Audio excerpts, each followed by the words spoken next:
Apple TV+ avec pub en 2023. Ils l'ont voulu. Nouvelle bêta au poignet. Le Studio Display sur le Refurb US. Fond d'écran et cadran Shazam. Jeudi 13 octobre 2022. Elie Abitbol. Benjamin Vincent. La Quotidienne iWeek, épisode 256. Bonjour à tous.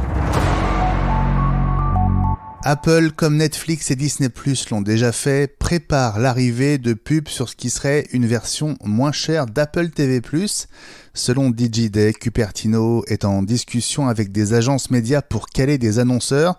Les réunions ont apparemment lieu avec Todd Teresi, qui est vice-président en charge des plateformes publicitaires chez Apple. La vente d'espaces commerciaux qu'il leur présente sur Apple TV suivrait une approche, je cite, inhabituelle, sans plus de précision. Et donc Elie, en 2023, peut-être deux manières de profiter des contenus Apple TV+, la version payante premium sans pub qu'on connaît déjà, et peut-être une version avec pub, alors moins chère, voire gratuite. Écoute, si elle est gratuite, c'est un truc qui s'appelle la télé. Donc tu regardes des émissions, il y a des pubs au milieu. Ça a été inventé il y a quelques années. Mais bon, je fais confiance à Apple pour nous trouver une façon inhabituelle, je reprends tes termes, de présenter ça. Et ça intéressera peut-être des futurs téléspectateurs d'Apple TV+. Donc ce qui peut élargir la base, c'est toujours bien. Moi, je pense que pour l'instant, si le prix n'augmente pas, l'approche payante au prix actuel me va. Et autre révolution pour Apple TV+, on le savait depuis 2 mois pour For All Mankind, c'est la sortie annoncée de plusieurs séries Apple TV+, en Blu-ray, sous licence par Dazzler Media. Si et Truth to be Told également. Alors ils ne seront pas commercialisés directement par Apple. Coup d'envoi le 31 octobre avec la saison 1 de Si. Pour For All Mankind saison 1, il faudra attendre le 28 novembre et le 26 décembre pour la saison 2. Et la saison 3, tu vas me demander, elle n'est pas encore annoncée en Blu-ray. Question que je te pose, Elie, qu'est-ce que ça va changer de re-regarder For All Mankind en Blu-ray ?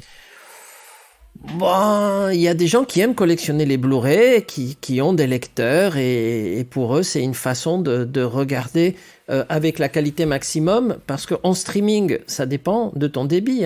Imagine que tu es dans le Cantal en 3G ou par exemple chez François, il vaut mieux avoir un Blu-ray en bonne qualité que sa connexion à l'heure actuelle. Bon, en tout cas, ça coûtera beaucoup plus cher que l'abonnement à Apple TV+.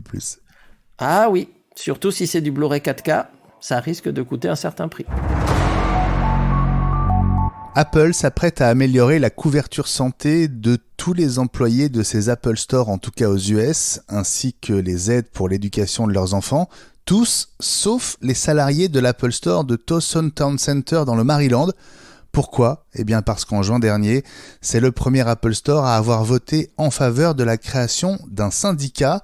Désormais, aucun changement au contrat ne peut se faire sans négociation préalable.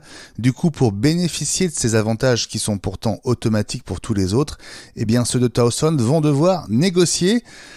Elie, est-ce que tu dirais que c'est plutôt une représaille d'Apple ou pour les salariés syndiqués le retour du bâton ? Je pense qu'il y a un peu des deux. Donc, Apple n'a pas du tout apprécié ce qui s'est passé et surtout la façon dont ça s'est répandu. Donc, qu'ils utilisent ça, moi je dirais que Apple étant une société, comme on l'a dit à de nombreuses reprises, très très très contrôlée par les services juridiques et les avocats, ils ont voulu se blinder. Donc, il y a certainement une part de représailles et une autre part en se disant, là-bas, c'est un peu un endroit touchy, donc il faut qu'on se blinde et qu'on couvre au maximum. Donc, tout doit passer par une négociation, tout doit passer par des écrits, etc., pour éviter justement que ça ne se reproduise. Mais ça fait du coup une exception, et les exceptions sont jamais très bonnes, parce que ça peut donner justement matière à relancer une polémique. 6 jours après la version précédente, la 5e bêta publique de WatchOS 9.1 est arrivée. Attention, seulement si vous vous sentez un peu joueuse ou joueur, Elie. Oh oui, surtout sur une Apple Watch où c'est pas si facile que ça, et en tout cas je ne connais pas de façon de revenir en arrière en disant « Oula, là je me suis trompé ou ça m'a planté quelque chose ». Donc revenons à la version d'avant. Sur un iPhone, on sait comment on peut récupérer une IPSW, comment on peut revenir à une version précédente, etc. Sur un Apple Watch, c'est beaucoup plus compliqué. Donc, moi, je dirais prudence, prudence. 7 mois après son lancement, l'Apple Studio Display, ce moniteur décrié par certains de 27 pouces, vient de faire son apparition parmi les produits reconditionnés, en tout cas aux US. Sur le modèle de base, on peut économiser $240, ce qui le met à $1 359 au lieu de 1 599. Est-ce qu'il va plus se vendre pour autant, à ton avis, Elie ? Il reste quand même un produit premium, donc si tu es dans ce niveau-là de prix, est-ce que $200 ou $240 font une différence par rapport à un produit qui, lui, sera garanti 1 an, puisqu'aux États-Unis, c'est 1 an, il n'y a pas la garantie européenne, alors qu'un produit refurb n'a pas la même garantie.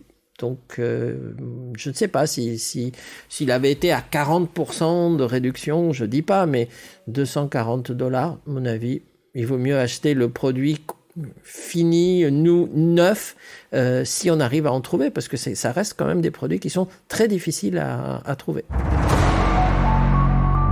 Et puis la nouvelle version de l'appli Shazam sur iOS inclut des fonds d'écran exclusifs pour iPhone et Apple Watch. Si vous ouvrez par exemple la page de l'artiste Tai Verdes, vous trouverez un lien téléchargement exclusif avec des fonds d'écran et des cadrans. Alors ça, c'est en principe parce que je viens d'essayer. Et chez moi, ça marche pas. Je n'ai pas ce lien, mais le déploiement mondial n'est peut-être pas complètement lancé, Elie. Je crois, parce que je viens d'essayer moi aussi et je n'ai pas le lien non plus. Donc, mais on va attendre patiemment. Ça a l'air d'être une bonne idée en tout cas. Donc, et puis ça reste une appli gratuite, donc tout ce qui va permettre de l'enrichir est le bienvenu. Et on va rappeler que Shazam a été acheté par Apple en décembre 2017 pour un prix non communiqué officiellement, mais qu'on évoque autour de $400 millions. La quotidienne iWeek revient demain.